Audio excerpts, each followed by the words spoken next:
Oppenheimer style. Oh, welcome back to the Platinum Screenings. We recently watched Oppenheimer. What do you think, Rena? I'm Markiplier.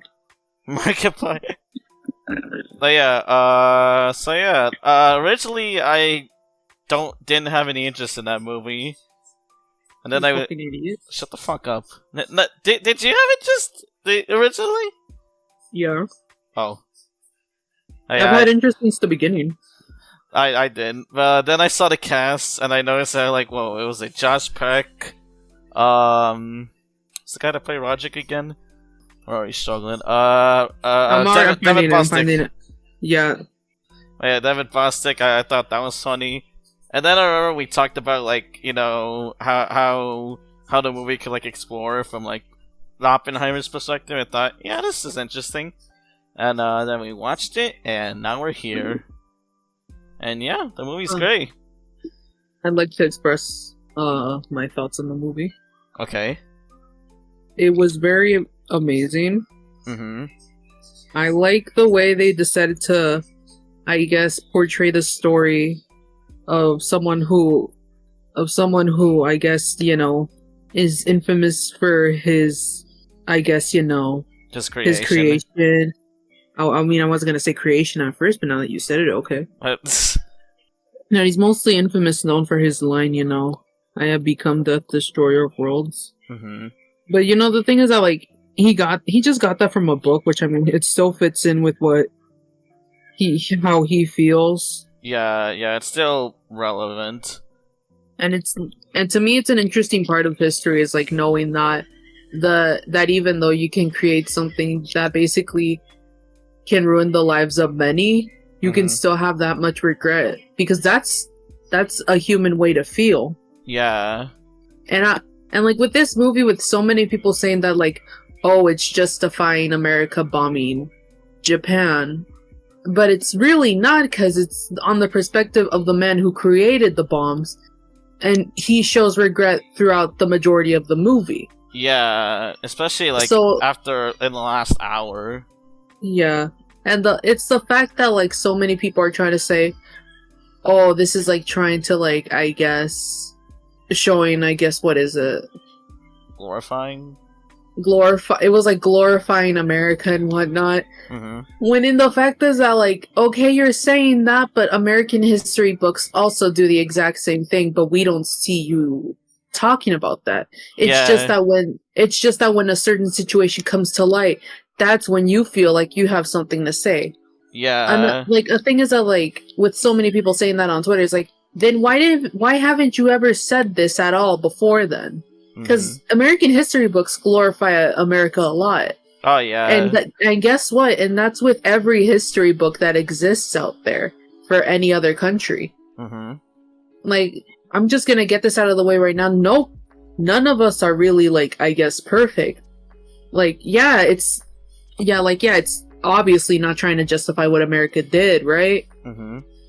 Is what they did to Hiroshima and Nagasaki was horrible, but the other thing is that Japan also kind of did a bunch of worse things out there, and so did a bunch of other countries. You know what the Nazis did to all the Jews, Yeah. And I'd like to bring up the Unit 731 that Japan did, and let's see.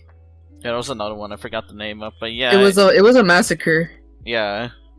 Japanese war crimes. But yeah, with history in general, it's just a bunch of no one winning, and just a series of oh yeah. I think I remember this quote. It's gonna sound silly, but okay, go ahead. It was a Nanjing massacre. Okay, but yeah, what I was gonna say. Yeah, with the movie, with Oppenheimer, yeah, what you said before, most history books, you don't for someone like me who doesn't know much about history, I'm only limited to with school, and they only say oh yeah, he's the inventor of it, he made it, but there's not much to it basically, and I like that the movie discovers more of it for a general audience, pretty much. Yeah, it's the fact that it's it's portraying someone that we just barely know in the history books and giving them like more of an in-depth look as to how they were. Mm-hmm. Like, we might never know how he actually was like back then, because obviously he's dead. Yeah. But the thing is that, like, we still have an in-depth look at how he might have been. Yeah, since this movie's like in two different ways of filming. Not filming, but black and white and in color. Which from what the director Christopher Nolan describes, color being his subjective point of view, and black and white being the more objective. Which you do notice like a little bit of difference between them, because like I've seen someone point it out, but I remember like in black and white you usually see like Oppenheimer like more cold, more direct, and obviously since the colors in his perspective, it's like you see like more of his emotions and stuff. It's really interesting. I like that. I like that. I think the thing is that like I think you're a little bit wrong on that, because I think Nolan confirmed that that color is mostly like Oppenheimer's perspective in a lot of things, while everything in black and white is kind of like the thing that's going on between him and Strauss. Oh yeah, yeah, it's what he said. I mean, you did also say like again, color is subjective and the black and white is objective. So yeah, again, it's loose. It's a little bit loose. So both ways could work. But yeah, what do you want to start off with?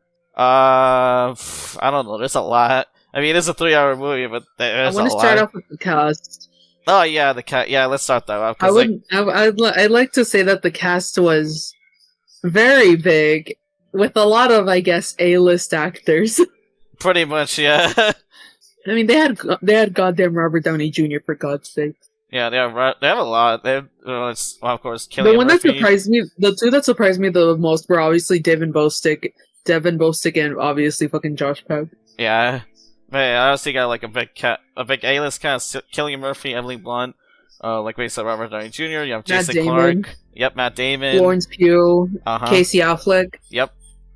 Jason, the Gatsby still follows us. Jason Clarke. Yep. He's in the movie, and he's great. He managed to piss me off when within the scenes that he would appear in, like in the last hour. He managed to piss me off. Yeah. Also, full spoilers, by the way. Full spoilers. If you haven't watched it, go watch it, and then come back and watch this video. Yeah. But yeah, no. But if you don't mind spoilers, then you can stay. Yeah. But yeah, no. Jason Clarke did great. Was like the person he's playing as. And I'd like to say that Gatsby never leaves us alone. Yep, because we watch it every week as a funny thing, and now we just keep seeing it everywhere. And I'd like to say, not my Wilson. Not my Wilson. Not my Wilson. Wilson would never abuse his wife in Gatsby. He would never. That is true. We saw him in the original film. He's a caring man. But yeah, back to Oppenheimer. Yeah, the cast did. Pretty much all of the cast did a great job with the roles, like big and small. Yeah, this is another project that obviously Cillian Murphy is working with like Christopher Nolan again. It's really interesting. I think he was in the Dark Knight trilogy. Yeah, he was in Batman Begins. I think it was Scarecrow. Yeah. And like with like other cast members, there's like some that like took me by surprise. They play like a bigger role, like with what's his name? I really liked Matt Damon's character. Oh yeah, Leslie Groves. I also like Louis Strauss. Obviously, Robert Downey Jr. is playing as him. It like I don't know. I never could have seen Robert Downey Jr. as a villain, but he did a pretty good job. Oh yeah. Yeah, he really did. Especially around the end, where he's having this angry breakdown, and just it should have been me that's taking the credit. He wouldn't have been there if it was me. He did such a great job with. It should have been me, not him. Oh yeah, another one I wanted to highlight. Rami Malek. I don't know if that's how you pronounce it. I'm sorry if I do. As Rami Malek. Yeah, him as David Hill. That shocked me. I remember on the end, because he was just kind of in the background, and then when you see him in one of the what's it called? It's one of the black and white scenes, standing up for Oppenheimer, pretty much giving everyone a shock. It was actually really interesting to see everything unfold. And also another thing, the Amazing Spider-Man doesn't stop following you, specifically to Dane DeHaan. Yep. Dane DeHaan. I mean, as Kenneth Nichols.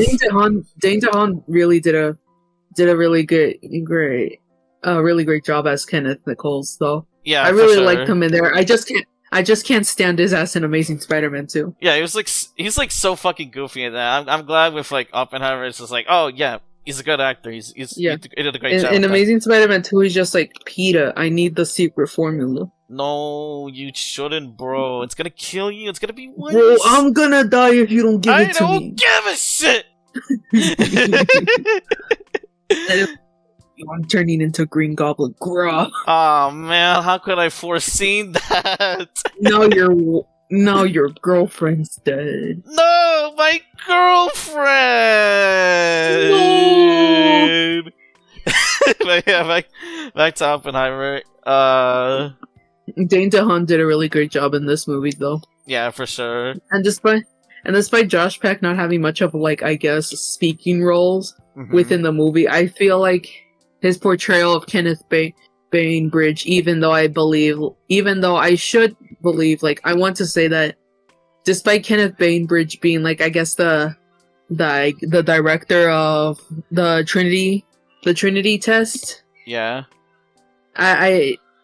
I felt a little bit kind of, like, that's the one negative I had, is that despite Kenneth Bainbridge having a big role during the creation of the bomb, along with Oppenheimer, being the director of the Trinity nuclear test, I feel like they should have shown more of Josh Peck's portrayal of Kenneth Bainbridge, because obviously, he's the one leading all of this. Yeah. And he's the one who pushes the button. Like, if you push the button, he has the lives of many in his hand. Yeah. Like, if this fails, it's on him. And one thing that I do like that Kenneth Bainbridge said in real life to Oppenheimer when the test happened, I like what this line that he says, "Now we are all sons of bitches." Oh yeah. I wanted to hear that so bad from him in the movie. Yeah, but I think they did say it. It's just that it wasn't from him. Yeah, actually, yeah, it wasn't from him. It was like from someone else in the movie. I remember. And I was pretty pissed off. I was like, "What? No!" But then I wanted Josh Peck to have more of a big role. Yeah, but then again, I don't know how I'd feel if I heard that line from Josh Peck. Like, I know he's playing that person that led the Trinity Project and said that exact quote. But I don't know. Yeah, for Josh Peck would be kind of goofy. But that's just me. But yeah, like I said, the cast was amazing. I feel like everyone did their best trying to portray these people. Yeah, for sure. I like to say that Truman is still a fucking awful president. Like, President Truman was really awful. Yeah. Like, like, legitimately, in this movie and in real life, he referred to Oppenheimer as a pussy. Pretty much, because of the bomb. Yeah, Oppenheimer it's like the conversation's like, dude, I feel bad, man. Feel bad. Yo, you're a shut the fuck up, pussy. Get out of my office. Dude, we killed a bunch of people, man. I don't give a shit. They deserve it, bro. Bro, we killed innocent people. I don't care. So I killed a bunch of Japanese people.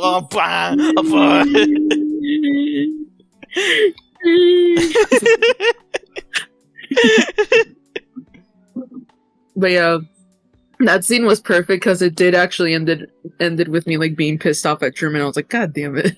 Yeah, especially since that's basically how Truman acted. It's like you see it in like a grounded way, and that's the thing that I always find it funny with like people, with like some people calling it like, oh, it's like glorifying Oppenheimer in America and USA. It's just, it's not doing that.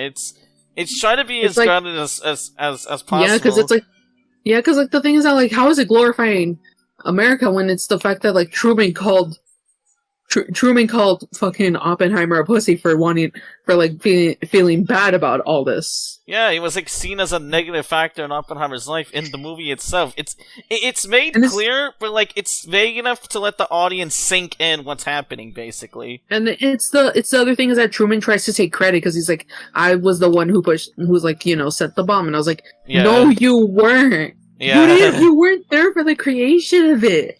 Yeah. You didn't push it. I think another funny... Go ahead. It's like the thing is not like with American history, it's like all of these big people try to take credit for something that someone else makes. And it's the thing is that like with Truman, it's like shown that he was an awful person. Cause like obviously he's like, oh yeah, you're just a pussy for doing this. It's like, my guy, a lot of people died. Like, yes, the Pearl Harbor bombing happened, but that doesn't mean we have to do worse. Yeah, Truman's just a dick. What the fuck? What the fuck?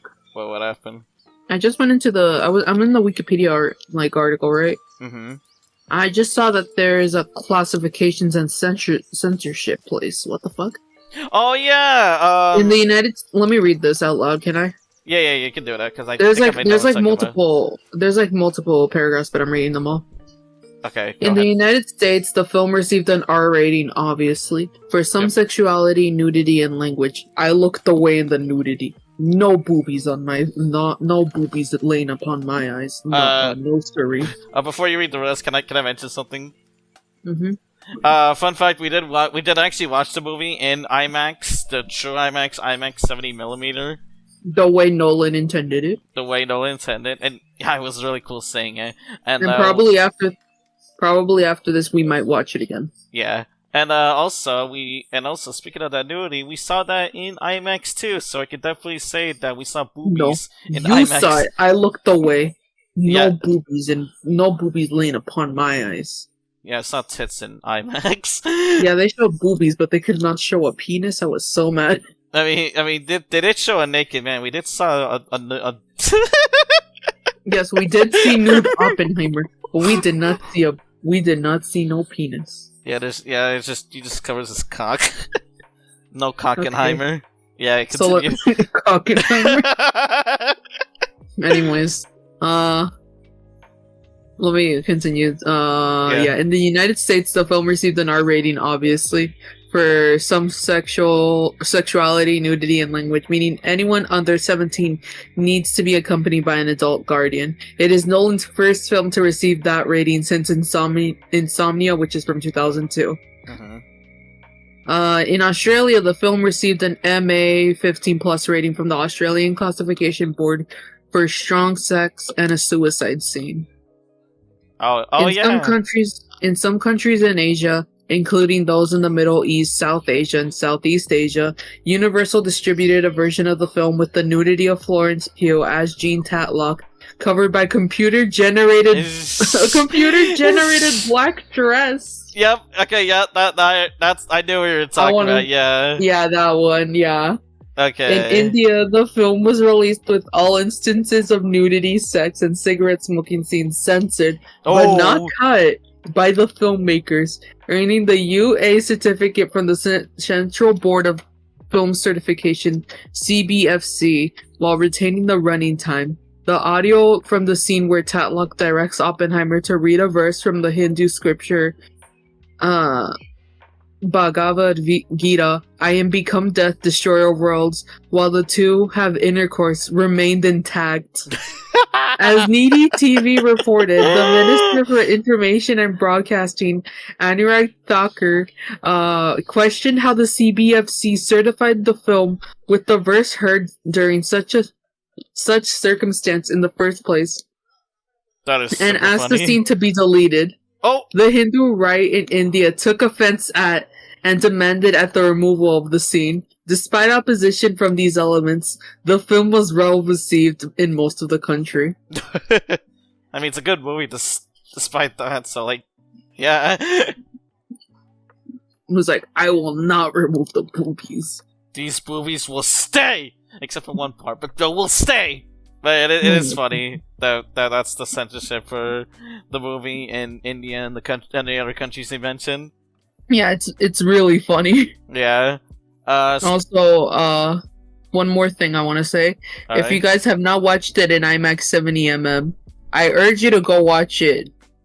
Like, you might have run out of time, but the thing is that you have a few more days until they no longer show it in the way they intended it to be. Yeah, I think it's you have a few more days. Yeah, I think it's extended. I think it was due to the Gran Turismo delay. I'm not sure, but yeah, you still got a few more days. And yeah, it is amazing in IMAX 70mm.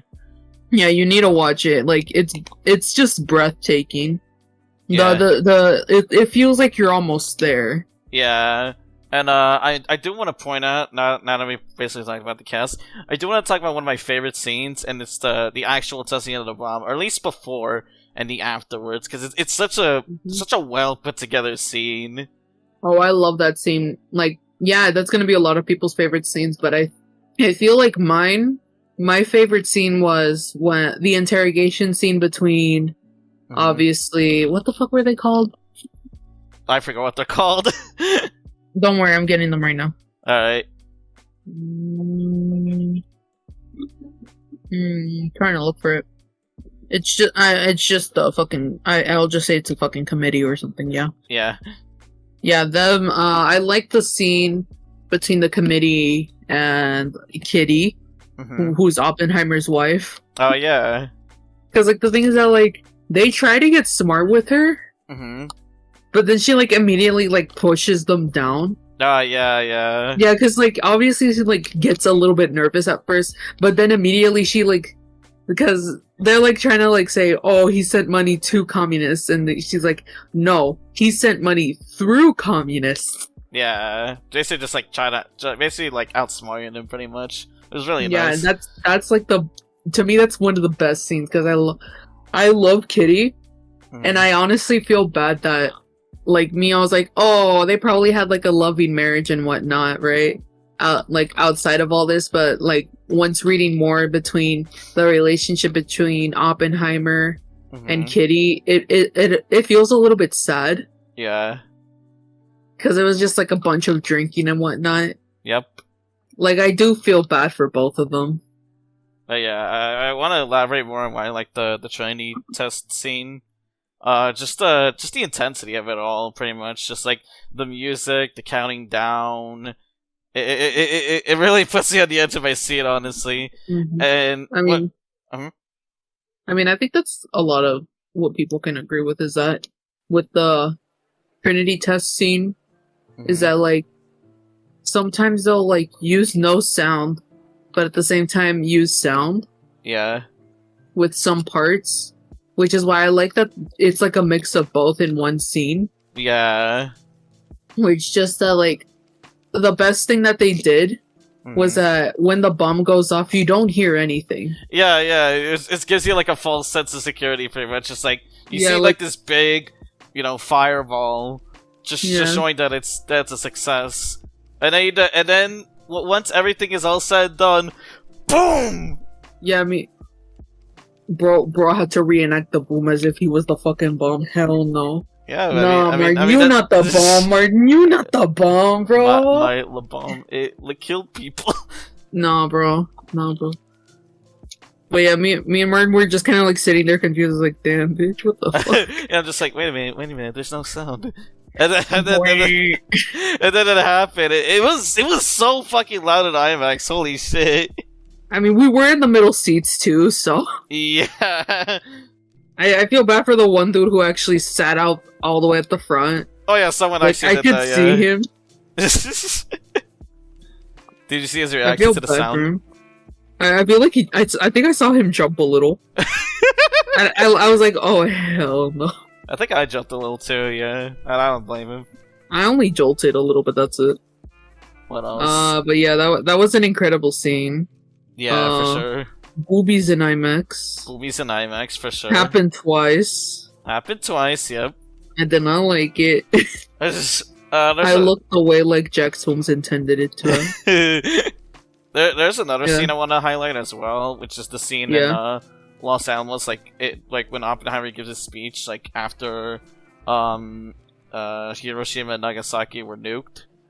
Oh yeah, I feel like that's one of the most, I guess, intense scenes besides the Trinity test one, because Yeah, it's like you hear the cheering of so many of these members of the Los Alamos Manhattan Project. You yeah, hear them like cheering so much, but in Oppenheimer's perspective, you see him like, I guess, get images of all these charred bodies, so many so many people with their skin like flaking off, people crying. You could hear a scream at some point, yeah. and It that's all that he imagines with him, like I guess having a glimpse as to what the bombs did to all of these innocent Japanese people. Yeah, it's like you see it, like you see the impact of the bomb, but just through Yeah, his perspective. Especially since, yeah, well, again, the movie is mostly limited to that perspective of him. yeah. So it's It's like limited interesting. to an American's perspective, and I feel like the way that Oppenheimer feels about having killed all these Japanese people is more so like he himself is a Jewish person, and Yeah, he wanted to initially use these bombs on the Germans. But later on, when the Germans surrendered because of Adolf Hitler's suicide, it's like he's like, okay, well, I guess we just use this on the Japanese people then. I feel like by that point, when he does end up using them on them, hmm, it's the fact that like he, I guess, could have viewed himself as like a German Nazi, killing all of these metaphorically Jewish people. That's how he might have seen himself as, because we know that in the like in the first hour of the movie, we know that it's like he's pretty much mad at the Germans, at the Nazis specifically, yeah, because in his words, they're killing his people. yeah. And Go ahead. it's the fact that it's like we watch the scene where he gives his speech and he starts imagining like all these charred bodies, the skin flaking off of people, and then people crying, and then you hear someone scream. Yeah, It's kind of like an upsetting scene, but I feel like it was necessary, because it's like with American history or just any kind of history, it's not very much like, a very positive kind of thing. yeah. Like you're Definitely gonna not. like with films, with like if you want to see films in like the Japanese perspective, I feel like you can watch movies like Grave of the Fireflies, In This Corner of the World. I've heard of this one recently, Barefoot Gen. Hmm. I really want to watch Barefoot Gen now, because I've seen that one scene circulate on Twitter recently. I'm not referring it as X. Hell no. Oh, I'm never referring that shit as X. me neither. I'm referring that shit as Twitter. I'm done naming X just like how Elon Musk done names his trans daughter. Fuck that shit. Hell yeah. But yeah, I remember seeing. Is it that one scene like where the nukes? Yeah. Okay, yeah, I think I know what you're talking about. Also, on like off topic, but like I've been like hearing that like if you, I guess, type in Twitter in X, it kind of like gives you a little error. So I don't fucking know. Nope, lol. Yeah, because some people took screenshots of that. It's like, and then one of them called Elon a fucking child, because that's what he is. Yeah. Because he's just like, stop referring as X as Twitter. It was like, stop it, guys. Stop it, it's X now. You can't do that. Yeah, I mean, I can name my trans daughter all I want, but you gotta refer to X as the proper name now. Fucking hate. I'm Elon, and all is said.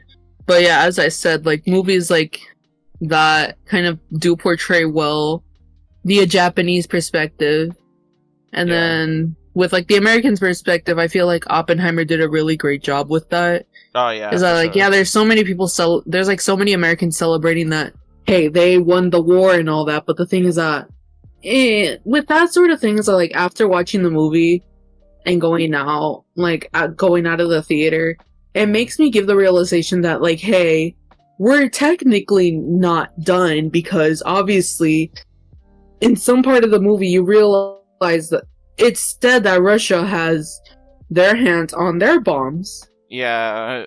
And what we know right now is that Russia still has nuclear weapons. Yeah, like the ending the ending of the movie is very depressing, and it should be Yeah. because that's basically the reality of it all. It's like what Albert Einstein said. It's like, oh, it's not for you, it's for them. And then Yeah. you see, like it zooms into Oppenheimer's face to like, like you Mhm. sinking like how he sinks in. They're like, oh shit, I've given humanity this tool that could basically end everything. Oh god. Yeah.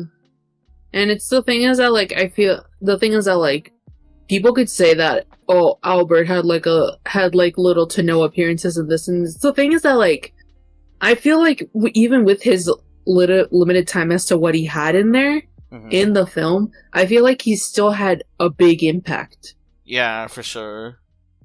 Because like his his ending line is obviously like in the end, but the thing is that like after you having watched the entire movie and then hearing that line and the movie soon ending, right? It gives off more of like, oh, holy shit, this has come like full circle. Yeah, for sure. Because it's like at the beginning, we're led to believe that, hey, Oppenheimer said something bad about Strauss to Albert Einstein, but the thing is that like it was never about him. Yeah, it was never about him at all. Strauss just wanted it to be about him. Yeah, he's just really bitter. But yeah, I feel like with those 3 scenes that we mentioned, it was really great. Let's see what else. Yeah, what else? All of the pros, I can just say the entire movie. Yeah, the entire movie, the soundtrack, the cast, the characters, the scenes, all that was amazing. I feel like there was rarely any cons. Like, I think from what I remember in the Moist Meter for it, Charlie said, the sound mixing was a bit of a problem. Really? I feel like I kind of disagree with that. Yeah, I disagree with that too. Because I feel like the sound mixing was enough. Yeah. Like, I could hear them properly. Yeah, but I guess it depends on the screening, but I'm not sure. Yeah. It was fine from what I heard. Yeah, and then, let's see. The only negative I had is that some of the characters that were genuinely just very important within history books kind of had, like, little to no spotlight. Yeah. Which, I mean, I don't mind as much, but, like, it's still, like, a thing that kind of, like, it's just a personal preference for me. Is that, like, I would have preferred that they had appeared more rather than giving, like, little appearances. But, yeah. I guess with that, it can be counter-argued that, like, oh, yeah, since it's not limited to his to Oppenheimer's perspective, it can be like, oh, yeah, like, these characters or at least these people are important to him, while these other are not really important to him, if that makes any sense. So it could be, again, counter-argued. That's the sad part. But it's the thing is that, like, again, with Kenneth Bainbridge, right, is that he pretty much did have a close connection with Oppenheimer, because he is the director of the Trinity nuclear test. Therefore, he was, like, you know, he received orders from Oppenheimer and, like, tried to, like, I guess, you know, figure out how to set everything up. And he was the one who was pushing the bomb. He was the one in the pushing the button. He was in the same room as Oppenheimer when that happened. Ah, yeah. And he's one of the few people in the classroom in the Manhattan Project during that time who had a close connection with Oppenheimer as well as with David Bostick's character. Which like, I guess I did want to mention that, like, Christopher Nolan did once say logic rules. Logic rules, guys. He will not be known as Oppenheimer Kid. Roger Happily. And I think he was in the Saw movies from what I remember. Yeah, he was in one of the Saw movies. I think that was actually before Diary of a Wimpy Kid, by the way. Roderick, what the fuck did they do to you, man? I don't know. What the fuck they do to Roderick, man? I don't know, man, but Roderick rules. Roderick rules, in the words of Christopher Nolan. Oh, yeah. And the one book. That's true. Diary of a Wimpy Kid. Also, yeah, it was he was in Saw 4. and Yeah. Saw 6. He saw 4? He saw the number 4? Jeez. Yeah, It's he scary. saw. Jesus Christ. Yeah, he was in Saw 4 and Saw 6, both releasing before the first Diary of a Wimpy Kid, which was in 2010. I like Dog Days, but that's the only one that I owned. I know I've watched the first one. I think I've watched the first 3 of it on Cartoon Network, and that's really it. That's where they only appeared, I think. Oh, lol. I think they only appeared in Cartoon Network. Oh yeah, okay, that makes more sense. Anyways, continue with Oppenheimer. I'm so sorry.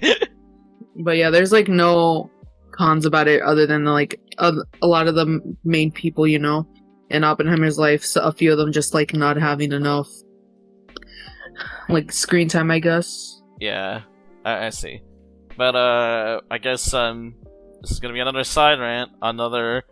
It's not really a con of the movie, but just a con of the theater itself. The last trailer played before Oppenheimer was the trailer for the new Exorcist sequel. Why would you do this? Because it's important to mention it. It was. No, it's not. No, it's not. We could have gone this entire time without talking about it. You just want to bring it up. I don't want to hear about David Gordon Green anymore, Martin. I'm sick of it. Yeah, I'm sick of it, Martin. After he ruined the Halloween 2018 trilogy, I cannot trust that man with 2 other movies about The Exorcist. I fucking hate The Exorcist for... 3, actually. Shut the fuck up. It's 3. Martin, shut the fuck up. Shut the fuck up before I leave this call. Shut the hell up before I leave this call. Okay, fine. Yeah, and don't bring this up. Don't bring this up. We are not going to talk about David Gordon Green's The Exorcist. No, we're not. No, we're not. So yeah, the trailer looked bad, and that was before Oppenheimer started. Oh yeah, funny thing is that like they said IMAX 70mm was not gonna have trailers. They fucking lied. Yeah, we were lied to, because like I remember I was like rushing from driving there, and then when we barely made it there, like 2 minutes late, it's just like there was trailers. Oh, that's a shame. We were like, oh, this is gonna last like a little bit more. And no, it lasted like nearly like 12 minutes. Yeah. And then we were just like, are we in the right theater? And we checked and it was IMAX 70mm and we were like, okay, this is the right theater. We were just fucking lied to. Yeah. But yeah, The Exorcist. I actually remember like when watching the trailer. Shut up. Can I just talk about it for a bit? No, you can't. Just for a tiny bit. Can't. No, I'm leaving the call if you do. Alright, fine. I'll just refer. I'll just put my tweet We'll leave this to another day. Alright, I'll just put my tweet up. If we about watch The Exorcist, we could review it at some point. Oh, we could review the little Exorcist bitch kind of fucking terrifies me still. Yeah. Your mother sucks cocks in hell. I guess it's a good scene. I don't fucking know. But yeah, like I said, we could also review Halloween Ends for Halloween. No. No. But yeah, I don't have much cons for Oppenheimer either. It's a really, really solid biopic about the man who created biopic. Yeah, I keep flip flopping between those. But yeah, idiot, what a fucking shut the fuck up. Idiot. Yeah, it's a really great biopic. Biopic. Biopic. Fucking idiot. No, don't let this man speak anymore. It's a great biopic about the man who created a weapon of mass destruction and feels so regret about and his regret surrounding it, as well as how it affected the people around him, as well as some of the politics about it. It's great. It's well told. It's well directed. Well shot. Pretty much everything about it, I really, really do adore. Yeah, it was a movie that I was really interested in watching because I've been a big fan of history for a while. Mm-hmm. And this is like something interesting that I've always wanted to watch. It's like, hey, I wonder how this movie's gonna be like, Mm-hmm. It ended up being a very solid movie that I really like. I mean, Christopher Nolan is a really great director. He knows what he wants, and the thing is that this is all based off on the book American Prometheus, which is about Oppenheimer's life. Mm-hmm. And I do plan on getting the book at some point whenever they have it in stock at They didn't have it at half price books the last time I went, Yeah. sadly. So I might probably just get it at Barnes and Nobles if they do have it. Yeah, they probably do have it. Yeah, so I'll probably get it there at some point. Mm-hmm. Because I really want to read American Prometheus. Yeah, that seemed like an interesting book. Yeah, but my thoughts on the... I don't think we have much else to say. Yeah, me neither. I'm just really like, just in awe, just how well told it was. Yeah, I really like how well written this all was, how carefully this was made, as to not offend anyone, even though people on Twitter still got offended and still kept on saying, it's misogynistic because of women, even though it's literally not the main focus of the movie. So you have to let it go, you motherfuckers. If you want to watch a movie about women powerful, go watch Barbie. Speaking of which, yeah, Barbenheimer. I guess we can mention that a bit. None of us watched Barbie. We just watched Oppenheimer that day. Honestly, I don't fucking plan on watching Barbie because, yeah, I read the plot. I'll accept that it's good, right? Just that Barbie's not a movie for me. Yeah, it makes sense. I'll probably watch it when it hits digital, but I heard it's great. That's nice, but I read about the weird Ken subplot thing. It's pretty funny. That is funny. After I read it, I was just like, I'm just Ken. But yeah, actually, funny enough, like I feel like both movies are like a test on how media literate people can be. And yeah, because like so many people were just like praising Barbie for like, oh, women power and all that, and it's just like they see Oppenheimer's like, boo, no women power, and I'm just like, did you not fucking focus on what the message of the movie was, you fucking idiot? I think people fail to see like both movies, from what I can tell. Like, from what I can tell, like Barbie is about like, oh yeah, It's not only about women power, but it's also like independence, no need for the patriarchy.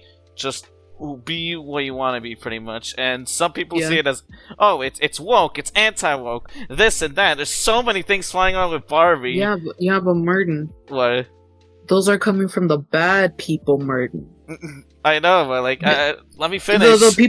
The people hating on Oppenheimer, right? Are the same people who love Barbie. For some odd reason, they fail to see that a movie from a different genre is a different genre. I feel like it comes from both. But anyways, yeah, so many things from Barbie. Kind of the same thing with Oppenheimer. Well, actually, no. It's like with Oppenheimer, it's like more split. It's just like, oh, is it? Well, it's really what it is, a pretty grounded take on the man who created a weapon of mass destruction, or do they think it's propaganda, even though they have 3 hours to figure that out? Yeah, it's the thing I feel like that one person who was like, it had no Japanese people. What the fuck did you want? This is the movie about a Jewish American man. What the fuck did you want? Yeah, literally watch Godzilla, like the original one, the Japanese original from the 1950s. Bro, watch Godzilla instead of the other movies who are mainly focused on whatever the hell happened in World War II.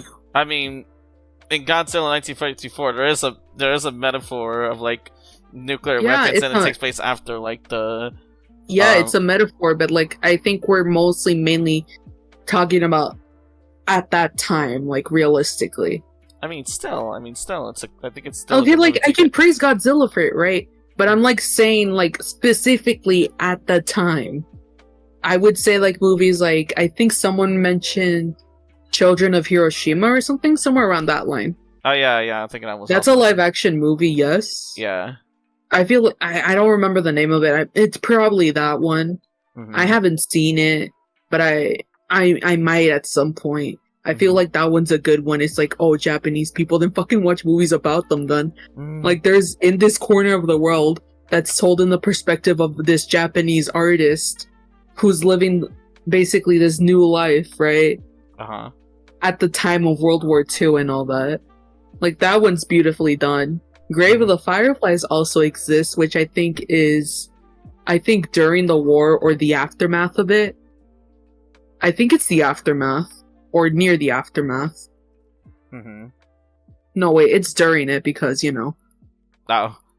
And then they have Barefoot Gen, which again a movie I want to watch.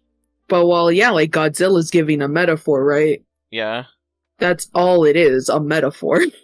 Like yeah, I'll praise it for that, but it's just that I feel like if you want to watch movies that happen that are like portraying during the war, I feel like the four that are mentioned, two of which I haven't even watched, but I guess I plan on watching them at some point. Okay, yeah, I'm seeing where you're going with it. It's like, oh yeah, it's a more like direct, just like yeah, like I said, the more direct. Okay, yeah, I see. Barefoot Gen. Oh, it's a fucking manga. What the hell? So even then, again, Godzilla is a good watch. It's like very grim. It caught me by surprise at how grim it was. Yeah, it was. It is necessary, pretty much. Honestly, yeah, like I get it. Like yeah, it's metaphorical, but like I feel like if I wanted to watch something that's more like I guess closer to history, I would watch the ones that I mentioned. Because that's like, I guess that's what like hits more closer. Because like Godzilla is like, yeah, it has big monster, right? But it also has the metaphor of that one. Yeah, I feel like there was one scene in Godzilla where it shows like, I think it was like in a hospital where you see like a bunch of like people injured, all crying and stuff. Yeah, that also like plays into the theme. So it does hit it can hit home in a way, and that's why I mentioned Godzilla. So, yeah. I still like to prefer the other four that I mentioned. That's fair. Barefoot Gen apparently had. It's a manga. It's a novel. No. It's a TV series. A TV series? Yeah, it's a two-parter. Oh, it's the live-action version. Oh. Oh, it was during. Oh, it says. Oh, this is during the end of the Hiroshima. Okay, cool. But yeah, there's the 1983 film. Oh. This is pretty interesting. Yeah, I like how it recommends Grave of the Fireflies in here as well in the Wikipedia article for the film. Lol. Let's see, what else it'll recommend? Oh shit.